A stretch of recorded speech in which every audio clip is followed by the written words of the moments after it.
Sakripisyo na tumayo ng mag-isa, pero kinakailangan maging malaya at matatag. Eto nga, maraming nagsasabi noon na ako'y namamangka sa dalawang ilog. Ang ninanais ko ay ako ang daan kung saan magtatagpo ang lahat ng ilog. Hello.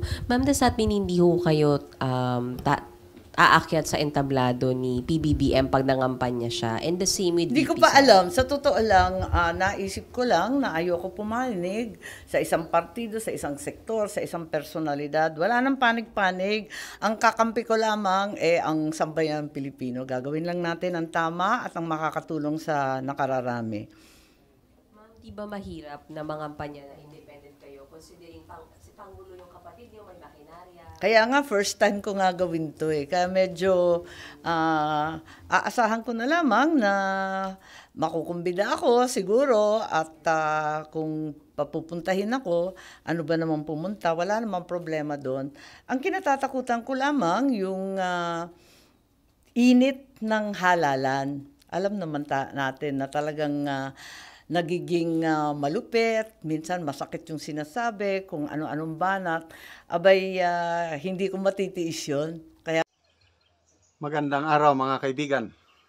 Ayan po, napakinggan natin si Senator Amy sa kanyang press conference kahapon na malaking hamon, malaking problema yung kanyang desisyon na maging independent candidate, stand alone. First time niyang gagawin daw ito.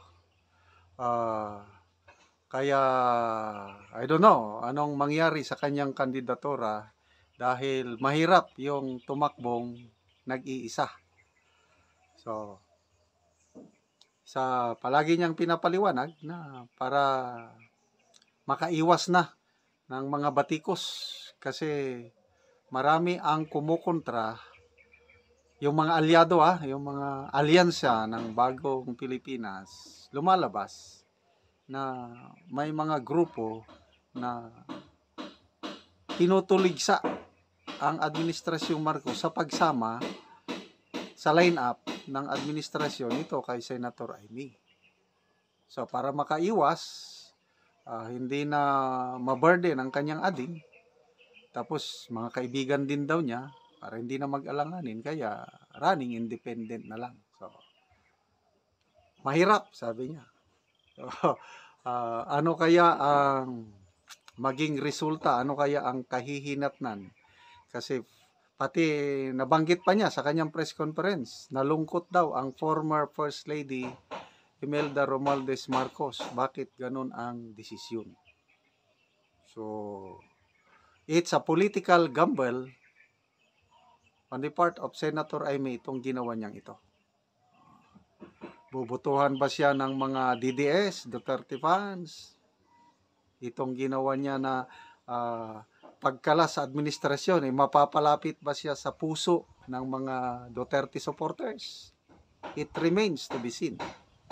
Marami ng comments na nababasa ko nga never again butuhan nila si Senator Amy. Ang maganda, ang administration nagsasabi, iti Mr. Toby Chanco, yung campaign manager, ikakampanya pa rin daw nila si Senator Amy kahit kumalas na siya sa ano. Okay, so ito, i-share ko na lang sa inyo sa hindi pa nakapanood yung press conference si Senator Amy kahapon tungkol dito sa takbo niyang independent. Basta very clear, inamin niya na malaking hamon, malaking problema itong ginawa niyang pagtakbo bilang independent candidate. Anong oras na ba? Okay. Pasok pa rin sa hapon. Maraming salamat sa inyong lahat at naghintay po kayo. Pasensya lang kasi meron nga akong mga hearing. Isang katutak na hearing, limang maliliit na ahensya. So maraming salamat.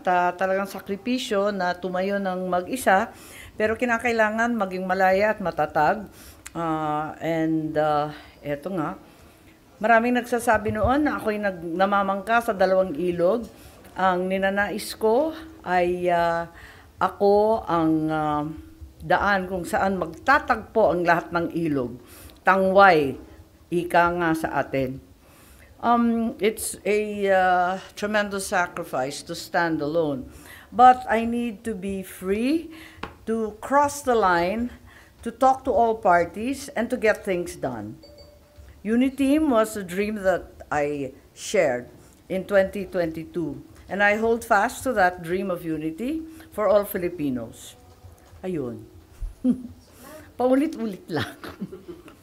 Ma'am, does that mean, hello? Ma'am, does that mean hindi ho kayo aakyat sa entablado ni PBBM pag nangampanya siya? And the same with Hindi ko VP pa Sara. alam. Sa totoo lang, naisip ko lang na ayoko pumanig sa isang partido, sa isang sektor, sa isang personalidad. Wala nang panig-panig. Ang kakampi ko lamang ang sambayan Pilipino. Gagawin lang natin ang tama at ang makakatulong sa nakararami.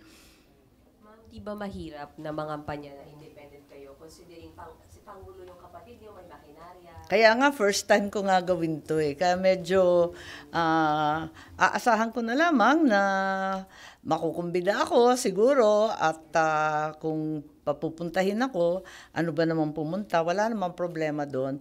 Ang kinatatakutan ko lamang yung init ng halalan. Alam naman natin na talagang nagiging malupit, minsan masakit yung sinasabi, kung ano-anong banat, abay hindi ko matitiis yun. Kaya maigi na lamang lumayo at magsarili kahit napakahirap. How big was the consideration of VP Sara being your friend? Nakinonsider mo ba yun, ma'am, kaya ka mag-independent? Para na lang walang kiskisan, kumbaga. Ang malaking konsiderasyon yung sitwasyon ko. Yun talaga ang pinakamahalaga. Kung may dalawa kang malapit na kaibigan at sila'y nag-aaway, kakampihan mo ba yung isa laban sa isa? Siyempre, ang gusto mong mangyari, pagbatiin sila, magkausap sila, at ikaw na ang magiging daan para doon. At kung hindi pa sila handa na magkaisa, mag-iintay ka muna sa tabi. Hindi ka papanig dun sa isa at ayaw na ayaw mo na magkaroon ng alitan yung mga kaibigan mo. Ganun talaga yun. At para sa akin, if I stand alone, I will be able to cross the line. I can cross that line in order to get things done. And that to me is the most important. Is to be able to get things done time and time again. Already, I think I've been successful in firstly being able to shepherd the Agrarian Reform Condonation Project. Nabigyan natin ng mga titulo, nag-umpisa ito kay Presidente Duterte. Naisingit natin doon sa Bayanihan 2, yung condonation ng milyon-milyon na utang nila, mga penalty. Nag-umpisa sa penalty sa interest. Tapos, nung si Presidente Bongbong nakumbinsi naman natin. Kaya't sa palagay ko, ayan na, andyan na yung mga titulo. Kaya para sa akin, tuloy-tuloy lang ang trabaho. Mas mahalaga yun that I am able to cross the line. And then I am able to get things done. Yan din po ang nangyari sa ating ayuda. Nag-umpisa yan, ako yung pasimuno niya nung umpisa sa Bayanihan.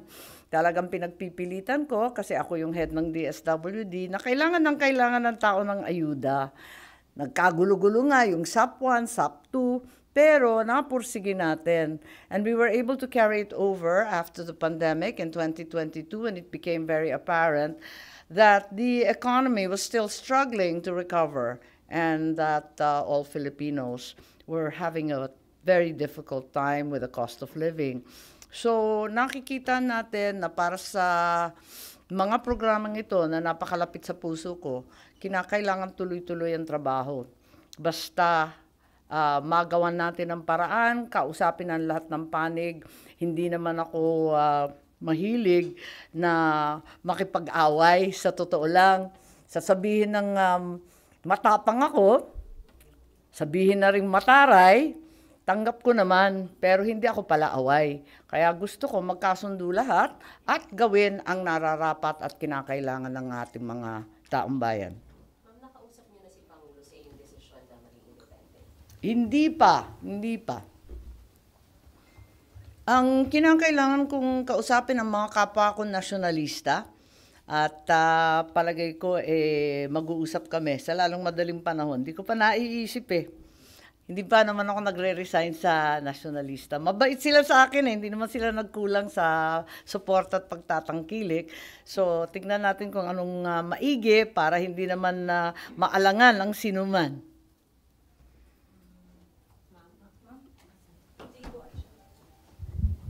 Maglalaban nga rin ho ba yung mga anak nyo ni Presidente sa Ilocos?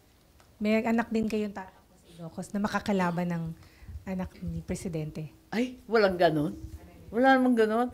Kailanman, di naman kami nag-alitan o nag-away ng kapatid ko eh. Sa totoo lang. Mahal na mahal namin si Bongbong. Ever since siyang pinakamabait sa amin lahat eh. At saka iisang lalaki yan. Ading ko pa. Kaya hindi naman kami nag-away kailanman, hindi nagkaalitan at hindi mangyayari na maglalaban-laban yung mga anak namin. Si Sandro, magpapare-elect, si Matt, magre-re-elect. Iba naman yung posisyon ng dalawa. Nagkukonsultahan nga sa mga survey at palapit na ang filing. Basta hindi mangyayari, ma'am, na maglalaban mga anak nyo sa Ilocos. Wag naman sana. Yung pinsan ang hindi uso. O, aray ko.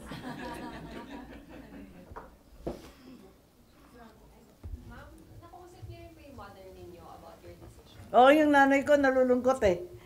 Sabi niya, ba't naman ganon? Sabi ko, mas maganda naman para sa pamilya, palagay ko, para sa kabutihan ng lahat, para nakakausap natin lahat ng sektor, meron tayong daan na makisuyo sa iba't ibang panig. At yun naman ang turo ng aking ama, isang bansa, isang diwa. Huwag tayo magkawatak-watak. Tapos, ma'am, nabanggit niyo po na gusto niyo nga po you're able to cross party lines. So, ma'am, meron po kayong plano na mamagitan din po kay VP Sara and sa kapatid niyo? Sa palagay ko, secondary na lang yan eh. Ang akin talaga talagang kailangan na tumayo ng mag-isa para yung tama ang gagawin, wala nang kakampihan at wala nang alitan, walang turuan. Pinipili ko na lamang na yun nga, manindigan na malayak matatag, na walang dapat kampihan kundi ang sambayanan. Pinapaliwanag ko pa sa nanay ko. Sorry, makulit. So, pag na-invite kayo ni Pangulo sa entablado niya, okay lang sa inyo? Okay lang sa akin, tignan natin. Pero alam mo, may tinanong siya sabi niya, kung bahagi ka ng alyansa, babanatan mo ba ako? Di sabi ko, nagpaabot din ako ng message. Siyempre, hindi naman kita binabanatan kahit kailan. Yung mga tauhan mo pa. Yung mga ibang aligad, yung mga nag-aaligid dyan. O, sige. Pero, hindi ko naman gawain yan. Tapos, nung umuwi ako, napaisip ako, hindi naman ako bumabanat sa kanya. Okay, tama na yon. Ang problema, kapag may bumanat sa mga kasangga natin, na sa palagay ko wala namang kasalanan sa atin, may utang na loob pa kami, abay, ibang usapan yun, baka mag-react na ako, hindi ko kakayanin. Baka ako naman ang nagtatatalak sa entablado, magwala doon o mahimatay. Hindi ko alam eh. Baka may dramang ganun eh. Wag na lang. Kaya maigi pa, tumayong mag-isa sa kampanya, sa politika. Yan naman ang turo ng tatay ko. Napunta kami sa Puntod nung 28, ika-35 anniversary. Ayun, para hindi na malagay sa alanganin ng kapatid ko. Kasi kinakabahan na nga siya, baka kung ano daw, yung aking ading, baka malagay pa sa alanganin. At yung mga kaibigan, masaktan. May gina yung tumayo kong mag-isa kahit napakahirap umikot na mag-isa.